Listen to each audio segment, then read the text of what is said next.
Желіде жұрттар түсінбей жатыр. Сіздермен құда болды ма Жазира ханым мен Жанболат мырза? Не сұрабасың? Бізбен құда менің туған інім Мұхамеджан деген өзімнен кейінгі сол Мұхамеджанның үлкен қызы Асылы менің сіңлім болып келеді. Ол екеуін үйленуіне де, танысуына да осы екі жұп бәрі білдірген. Сіз не істедіңіз нақты айтқанда? Жастардың қосылуына себепкер болыпсыз ғой. Мен ба? Тек клип түсірдім. Ой, тек мен клип түсірдім. Менің Қызыл алма деген клип әнім шығып, соған бейнебаян түсірілген. Сол жерден Жәкен көрген, құда мен құдағи. Содан бір күні ұшаққа кірсем, бірге ұшып қалдық бір жаққа. Сонда алдыңғы қатарда құда мен құдағи отыр екен. Кенжеке, сіздің мына клипіңіз менің баламның үйленуіне себепші болды дейді. Қандай клип деп қарап басам, ішінде осы Асылын түсіргем өзімнің ұлыммен. Бұл Асылы біз үшін орны бөлек қыз. Неге десеңіз, Асылының бесікке салар тойында ең бірінші Жәмиле екеуміз 1 март күні әлі есімде 2006 жылы кездескенбіз. Мәссаған. Есе қызық история да. Асеканы бесікке салған кезде біздің бірінші кездесу Кенжебекпен, Асека мен Қазбектің кездесуі жаңа біздің клипте қызық да, өте историялары өте қызық.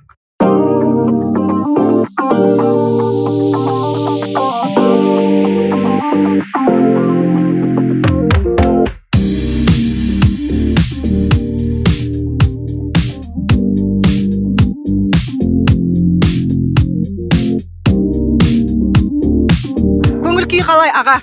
Көңіл күй тамаша. Негізі біздің отбасымыздағы алғашқы қуаныш. Енді бұндай үлкен той жасап көрген жоқпыз. Балдар бір-бірін тауып қосылып жатыр. Негізі мен Қазбекті қайын жұртын танимын. Асеканың ағаларын, көкелермен араласқан мен. Енді 15-20 жыл болып қалды араласпай қалмыз. Сол үшін спокойно жүрмін. Негізі сізге Қазбек қалай айтты? Қашан жеткізді? Осындай бір сүйіктім бар, ойым бар, отбасын құрам деген. Негізі Қазбек осы Асеканы кездескенше бұндай жаңалық айтпай бет бізге. Негізі өзінің ойындағы қызды тапты деймін. Папа, мама, мен қыз таптым, мен сол жақсы көремін, мен сол қызға үйленемін деді. Соған қарағанда өзінің іздеген тапқан сияқты.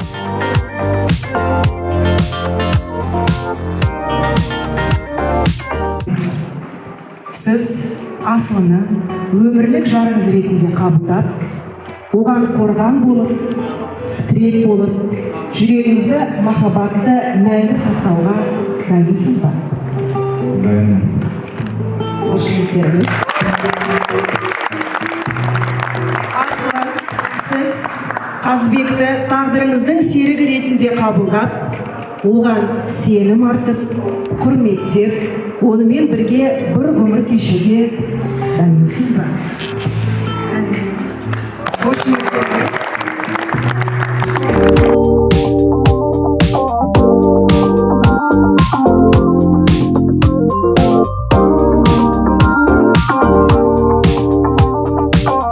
Видеодан қарасам, аралдан біраз кісілер келіпті, анаңыз келіпті. Аллаға шүкір, ауылдан бауырларым, анашым келді, бәрі түгел келіп жатыр.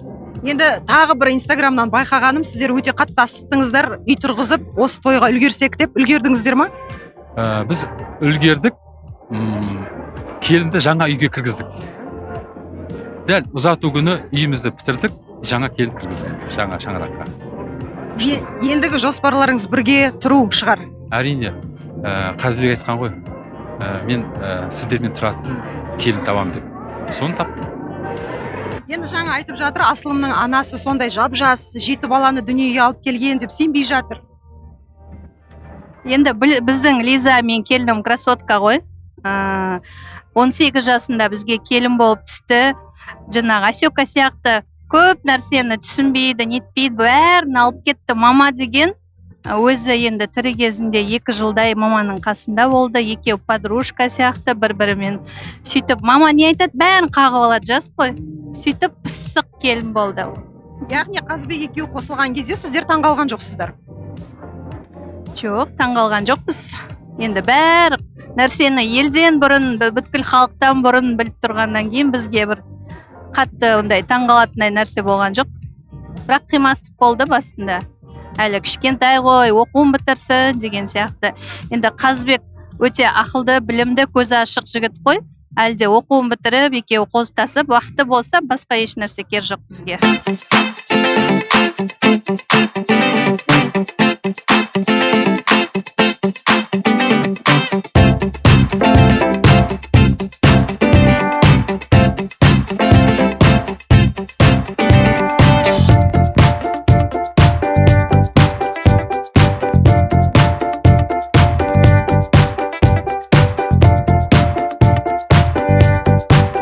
Бал айы деген дүние бар ма жастарда, жібересіздер ма?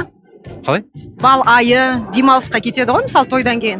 Демалыстан бірге қыдыратын сияқтымыз. Бір жағынан да балдар осы тойға дейін де қыдырып келді. Кәдімгі өзіміздің үйдегі қыз сияқты, өзіміздің қызымыздай. Жаңа айтып отырмын ғой, бауырларын танимын, ағаларын.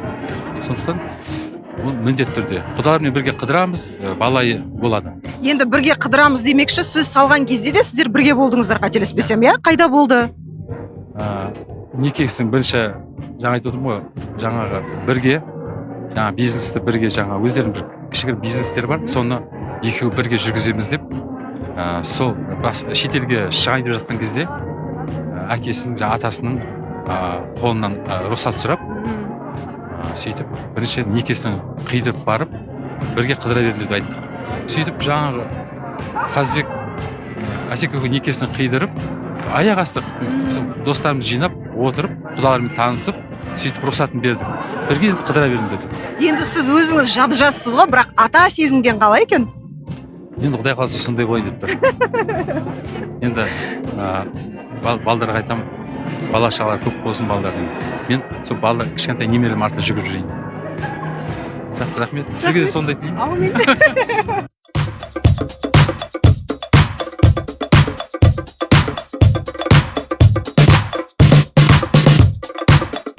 Есірткені о баста енді танысқандарынан бастап мен білем, жүріп жүргендерінен, кездесіп жүргендерінен бастап қатты қуаныштымын. Екі керемет әулет, екі әулетті де танимын о бастан.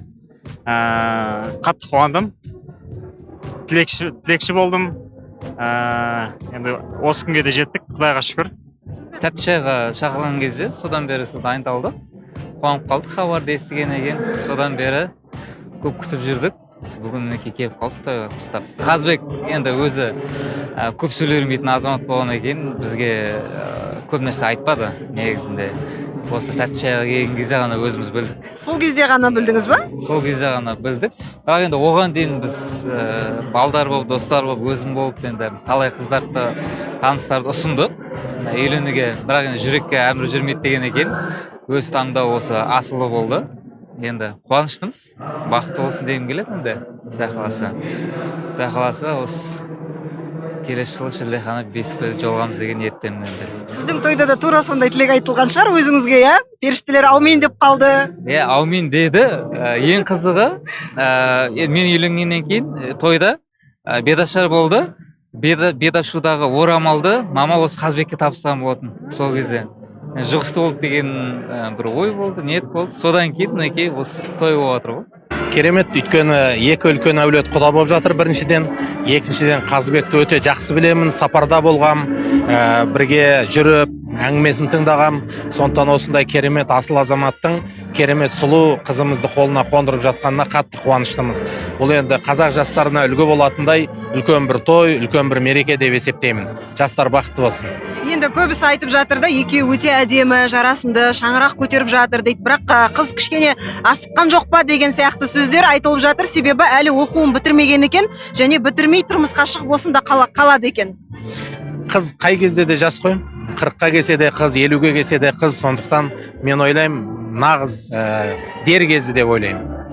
Енді мынау Жазира ханым өзінің келінін өзі ұзатып алып кетті ғой. Тағы да бөлінді біздің көрермендер, оқырмандар, қаншалықты дұрыс, біздің салт дәстүрімізде жоқ еді ғой деп. Сіздің пікіріңіз, енді осы ортада жүрсіз той томалақтарда. Ол енді көңілдің қалауы жарасып тұр. Мен ойлаймын, керісінше келін мен ененің бірінші күннен, бірінші сәттен, бірінші қадамнан бірге болу деп есептеймін. Біз жақсылыққа ырымдайтын, жақсылыққа ойлайтын халық болғандықтан мен өзім көрген кезде солай деп ойладым. Екеуі жарасым тауып жатыр деп ойладым. Негізі Жазира ұзатпайтын еді. Құдалардың сұранысы бойынша Жазира өзі жетелеп, ақ жолмен алып шықса деп ұсыныс айтты да, сол үшін солай олардың ұсынысын жасады. Әйтпесе дәстүрде жоқ қой, енесі ұзатып алып кеткен дейді да? Негізінде дәстүрде қыз өзі айту керек сыңсу. Ал бұл жерде ақ жолмен жүргізіп өтті. Оны халық біреулері дұрыс болды деп жатыр, біреулері дұрыс емес қой деп жатыр. Енді әркімнің қабылдауына байланысты. Енді сіздің де ұлыңыз бар, шет жағасын байқадыңыз ғой, той қалай өтеді. Кішігірім ғана атап өтем деген ойыңыз бар еді, сол сөзіңіз әлі менің есімде. Қазір енді көріп тұрсыз. Сізге де бұйырады ғой енді Алла қаласа. Алла қаласа, мен де енді елестете бастадым. Негізі тойдың өтуі тойдың иесіне байланысты. Тойдың иесі өзінің ішкі күйін сақтап, айналада ағайын, туыстардың біртүрлі сөйлеп қалуынан мән бермей өзін сақтаса, ішкі күйін сақтаса, той жақсы өтетін сияқты. Әйтпесе, тойға келгендер арасында тойдың иесі болмаса да, талап қойып, мысалы қызды алуға барғанда талап қойып, ренжітіп жатады.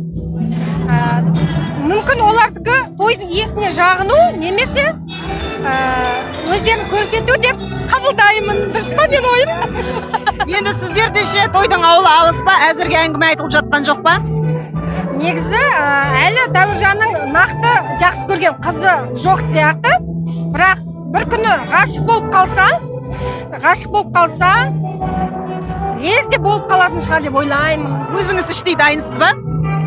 Мен іштей дайынмын.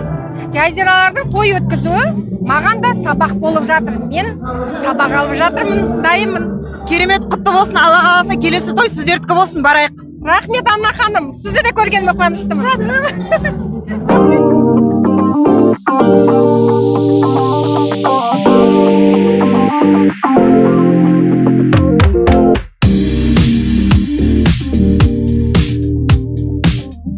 Кеш жарық тойларыңыз құтты болсын, сақадай сай дайын екенсіздер. Өздеріңізді таныстыра кетсеңіздер. Мен жеңгелім болам, атым Айнұр. Мен Қазбектің жеңгесімін, атым Айгүл. Мен де Қазбектің жеңгесімін, атым Индира. Келе қойыңызшы. Есіміңіз? Назым. Негізі әртүрлі шашу шашылады ғой енді. Өзіміз аралдық болғаннан кейін сол жағын айта кетсеңіздер. Енді өзіміз қатты қуанып тұрмыз бір жағынан. Той болғасын, тойда шашылсын деп, әрине тәттіні алдымен шашылады. Құданы күтуге дайынбыз. Не салынған табақтарыңызға? Табағымызда конфет, күмістен жасалған конфеттер, алтыннан жасалған конфеттер, барлық түрі бар енді. Негізі бүгін қызметтесіздер ғой, дастарханға отырмайтын шығарсыздар. Жоқ, қызметтеміз. Ал киімді қалай таңдадыңыздар? Бұл өзіміздің идеямыз болды. Біз 10 келін болғаннан кейін бәріміз бірдей болып, осылай қарсы алуға шешім қабылдадық бір ауыздан. Енді барлығы кешелі бері Асылының ұзату той болғаннан кейін өзіне, отбасына қызығып қарап жатыр ғой. Қандай отбасыға келін болып түсті екен деген сұрақ көп кісінің көкейінде. Өте тамаша отбасы, үлгілі отбасы, алтын құрсақты анадан тараған 10 баланың жақсы отбасыға түсті. Ол жағын уайымдамай қойса да болады. Алдында 7-10 абысындары бар. Біздің қатарымызға қосылса болды бізге. Бұл әулеттің басты міндеттері қандай енді? Келін болып түскеннен кейін Асылы не нәрсеге дайын болу керек? Әр өңірде әртүрлі ғой. Бізде енді ондай талап жоқ, ешқандай да. Азанда ерте тұрады, ата-енесіне шайын береді. Енді көп ұйықтамайды. Сосын сол тамағын істеп міндетін атқарып жүреді. Қазіргі заманға байланысты келіндерге міндетті талап жоқ. Қазір еркіндік, әркімнің өз қалауы бар. Енді кеше айтып жатыр, Асылы тым жас қой, әлі ерте қой деп. Сіздер тұрмысқа шыққанда неше жаста едіңіздер? Мен 23 жасымда. Бәріміз де сол Асылының жасында болғанбыз тұрмысқа шыққанда. Енеміздің арқасында осындай дәрежеге жетіп отырмыз. Асылға қандай кеңес айтасыз, қандай ақыл айтасыз? Енді танымайтын ортаға келіп жатыр. Асылға ешқандай алаңдама, өзіміз көмектесеміз, бәрін айтамыз, осындай. Білмеймін, енді ондай қатты не жоқ оған. Талап жоқ, иә, ешқандай. Емін еркін жүреді. Тілегіңіз жастарға? Бақытты болсын. Мәңгі бақи махаббаттары мәңгі болсын. Сол біздің жолымызды берсін, көп балалы ана болсын.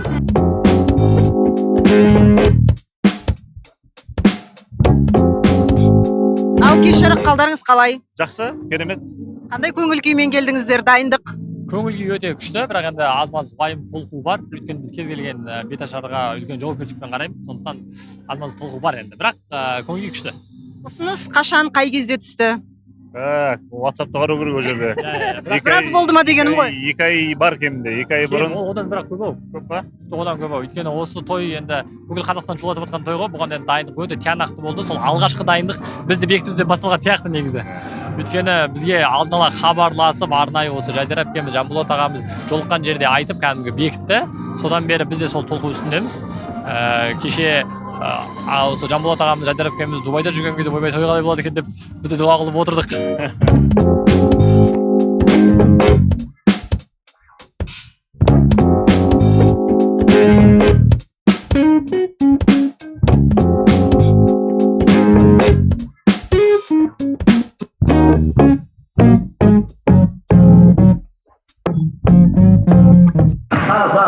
Қазыбек, той құтты болсын, құсың құтты болсын.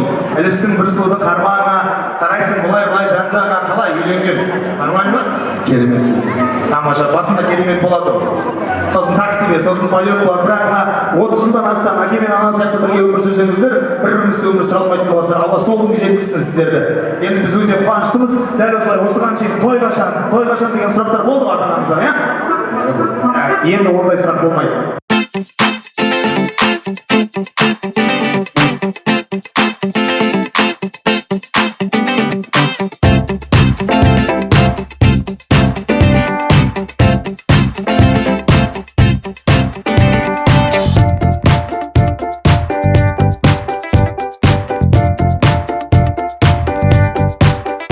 Тізім үлкен сияқты ау деймін, ә? Тізім бар, біраз үлкен болғанда да салмағы жаңа ауырлау адамдар көп екен.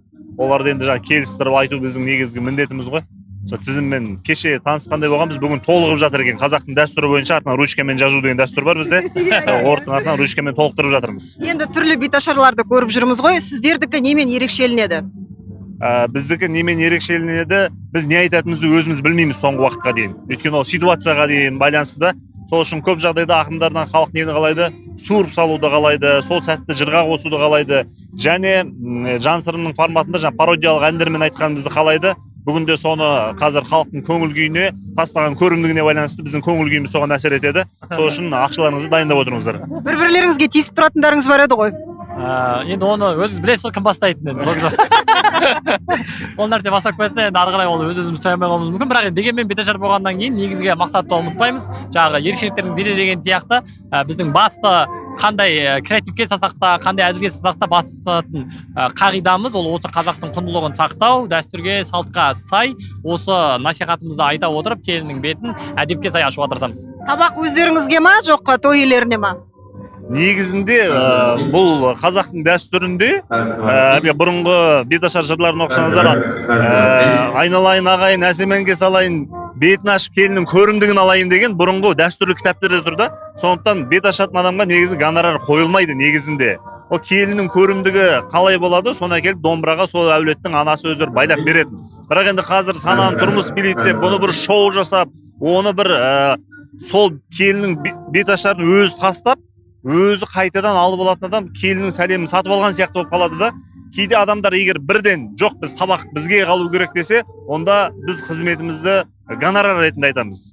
Егер жоқ не нәрсе бұйырады осылай болсын десе, біз сол табақты алуға да разымыз. Енді ол жерде адамның несібесіне байланысты қанша теңге түсетінін ешкім білмейді ғой. Сол үшін ол жерде мәселе осылай. Бірақ әріптестеріңіз ғой, бүгін қалай келістіңіздер? Соны сұрақшы, біз әлі келсек. Бүгін соны сұрап зерттеп көреміз.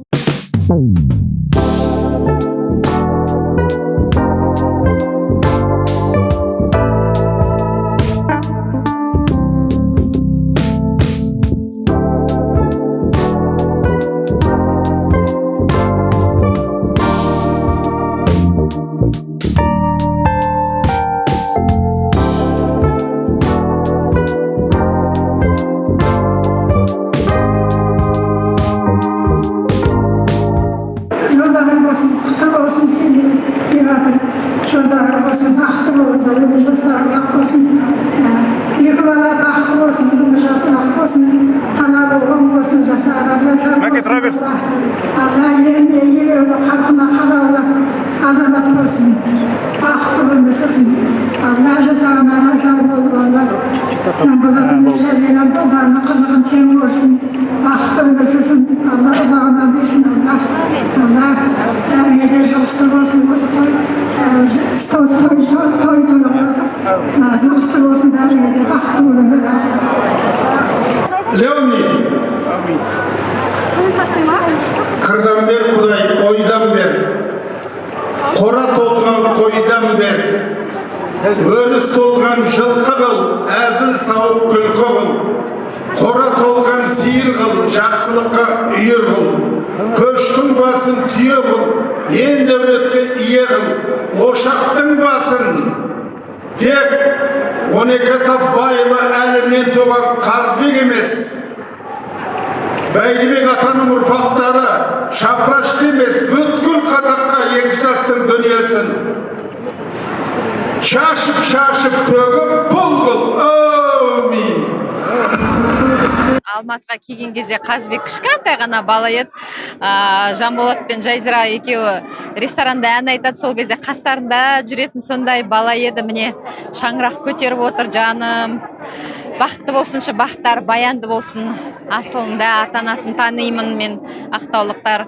Біздің Киікбай, Гүлзира деген достарымыз барлығы, араласатын достар болған екен. Былай қарап тұрсақ, барлығы өзіміздің айналамыздағы жан достар, бір-бірімен мынандай құда жекжат болып жатыр екен, қуаныштымын. Сол, мына жаңа Жанболаттың анасының келін шыққандағы көзіне жас алғанын көріп, мен де өзімді әрең ұстап отырдым. Қандай керемет сәт қой. Қуаныш жағдаймен өзімде, ішкі жан дүниемде сондай балапандарымыз бақытты болса екен деген шын ниет. Әрине, тұла бойы тұңғыштары жанының, жүрегінің бір парасын жұлып беріп отыр ғой, әрине. Бірақ та Жанболаттай қайната, Жазирадай енесі бар асылы иншалла бақытты болады деп есептеймін. Себебі біздің Жазирамыздың өзі мінезі сондай жайдары, көркем мінезді, жылы, жайлы ене болады, Алла қаласа. Сіз ше? Мен де сондай. Менің де қыздарым сондай Жазира сияқты жанның келіні болса бақыттымын. Енді сіздің жақсы жаңалығыңызды көрдік, қызыңызды құттықтадым мен өзім, өте қатты қуандым шын мәнінде. Сіз бұл жаңалықты естіген кезде, енді сізде 5 бірдей қыздың анасысыз ғой, өзіңіз әлі жап-жассыз, бірақ қызыңызды тұрмысқа беріп жатсыз. Қалай деймін да, қандай сезім бұл жерде? Жігіт ұсыныс жасады қызға. Болашақ құда-құдағимен әлі кездескен жоқпыз. Олар алдымыздан өтеміз деп жоспарлап жатыр екен. Алла қаласа күтеміз. Енді әрине бірінші естігенде мен бірінші орында, енді бұл екінші қыз ғой. Үлкен қызды уайымдап қалдым да, ой, ол қыз не істер екен деп жаңа Айнарадан сұраймын ғой. Айнара, сен бір ауыз аяулымға айттың ба десем, айттым, анашым, мен оған айтқан ем. Мен саған тек қана бақыт тілеймін, қуанамын, бақытты бол. Ертең ала берсе маған да жол ашылып, өзімнің жолым, өзімнің жартым табылып жатса, әрине оны да көреміз деген екен. Соны естіп жылап алдым. Екеуінің жасы қанша еді, аралары қанша жас? Аяулым мен Айнарама екеуі 2 жас. Аяулым 2002, Айнара 2004 қой. 2 жас аралары, 2 жастан сәл асады. Қазір айтып жатқан жоқсыз ба, әлі жас, кішкене жүре тұрыңдар, асықпаңдар деп? Негізі мен өзім бұрыннан айтатынмын, оқуларыңды оқып, кішкене аяққа тұрып, жұмыс жасап, біраз 25, 26, 27 жасқа дейін жүргенде дұрыс болатын шығар деп айтқан болатын негізі. Енді бұйрық болса, Алланың бұйрығы ғой енді. Өзіңіз іштей дайынсыз ба, жүрегіңіздің бір бөлшегін жұлып беруге? Енді оны жыламаймыз. Енді оны уақыт көрсетеді әлі. Қуанамыз ғой, қуанғаннан басқа, бақыт тілегеннен басқа ештеңе жоқ. жастар бақытты болсын дейміз, тең өздерінің теңдерін тауып, бір-бірін түсінісіп, бір жағадан бас бір жеңнен қол шығарып, бір отбасы болып, бір команда болып жұмыс жасап жатса, әрине. Өзіңіз жас анасыз, жас әже болуға қалай? Мен енді жас әже болатын күн туып жатса, бақыттымыз ғой, сол күнге де жетейік. Әзірге жас анамын, кішкентайымыз 2-ден енді асты.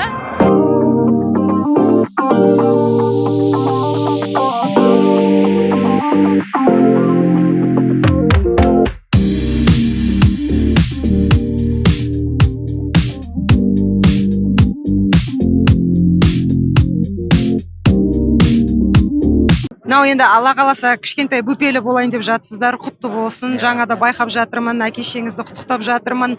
Әдетте енді өзіңіз білесіз ғой, әлеуметтік желіге әйел адам енді қуанышы қойнына сыймай, жолдасымен бөліскен кезде әртүрлі тосын сыйларды ұйымдастырып жатады ғой. Сізге қалай жеткізді бұл жағымды сүйінші жаңалықты? Жалпы бұны біз халыққа жария еткен жоқпыз. Осы отбасымыздың арамызда болды.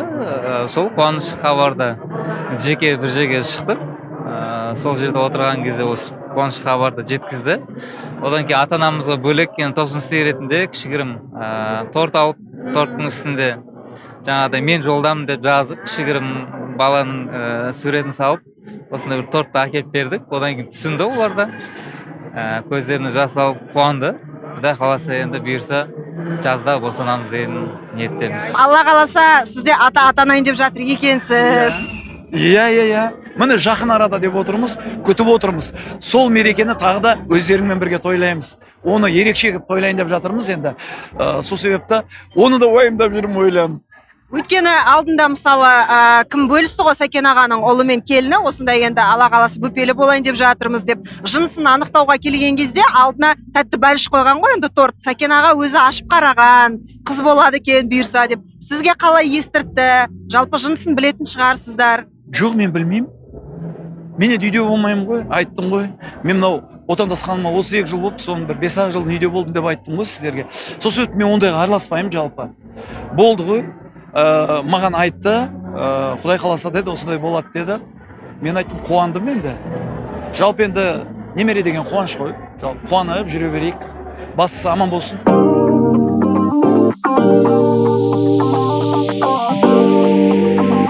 Иә, мен негізі ешқандай гендер пати ештеңе ұнатпаймын. Бірақ енді жұбайымның өзінің қалауы гештальты түсіргісі келді. Істі түсіріп жарияламайды деп ойлаған, негізінде сөйтіп жариялап қойыпты. Бірақ енді ештеңе етпес, одан тұрған. Сіздер өздеріңізге бөлек, сіз әке-шеңізге бөлек жасап, соны халық түсінбей жатыр, неге деп? Иә, бірінші енді екеуміз жеке баланың жынысын бірінші біліп алдық, өзіміздің жеке мини отбасымызда. Одан кейін әкемізді, кішкентай қарындастарымды да қуантқым келді. Бұндай енді отбасымыздағы алғашқы қуаныш бұндай. Сондықтан да өздеріне жеке тағы жасады кешке жақын. Көбісі бірінші әкесі біліп, сосын барып біз біліп деп уайымдай түсініксіз жағдайға алып қойыпты. Негізінде ондай емес. Есімін таңдау деген сіздерге бұйырмай шығар. Көреміз енді оны. Енді алдымызда Аллаға шүкір әкеміз, анамыз тұрған кезде үлкен әжеміз бар. Бәріміздің ақылдаса келіп бір шешімге келеміз деп ойлаймын. Нақты мынау адам қояды деген ондай шарт жоқ. Әкесі ретінде енді мен өзім нақты бір шешімге өзім келем деп ойлаймын. Ойда бар, бір екесім, Құдай қаласа.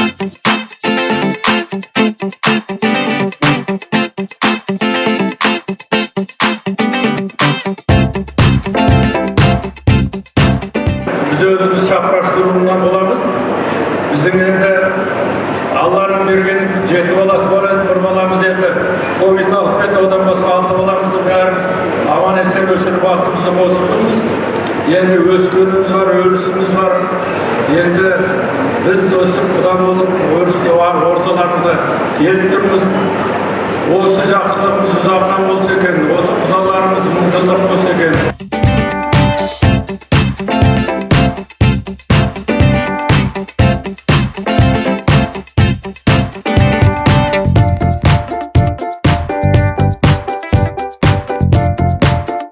шаңырақ көтеріп жатқан жастарға ақыл кеңестеріңіз, өздеріңіз де шаңырақ көтергендеріңізге біраз уақыт болды, бала шағаларыңыз бар. Бастапқы кезде, мысалы қыз баласы келін болып түскен кезде не нәрсеге мән беру керек ер азамат жағынан да? Бір-біріне сенім ғой бастысы. Ер адам қыз балаға қамқорлық жасаса, қыз бала соған жақсы жауап береді деген адам. Жоқ, енді келін енді жолдас біздерін сапарда боламыз ылғида. Үйін күту керек қой, үйінде күтіп, қайда жүрсің, қайда кеттің, қашан келесің деген әңгімені айтпау керек. Міне айтпағанда, мысалы отырды ғой, мысалы 3 бала шағамыз, Құдайға шүкір. Оны айта берсе, қайда жүрсің, қайда кеттің дей берсе, онда ол болмайды ғой. Сондықтан да ол бір-біріне сенім береді, бір екіншісі ер адамның көп мазасын алмау керек қой. Солай ма екен? Дұрыс, иә, солай. Әлгім жиі сұрамайды, қашан келесің, қаяқта жүрсің деп. Сол үшін бірге жүргендеріңіз жақсы ғой негізі. Бірге жүреміз ғой, енді менің жұмыс сапартуда анда-мында кетесің, оны аяқ астын қажы шағыңды атты біліп отырса ол деген жақсы нәрсе емес мен үшін. Мен ондайға көнбеймін. Еркегі соқыр, әйелі мылқау үйде ұрыс аз шығады дейді.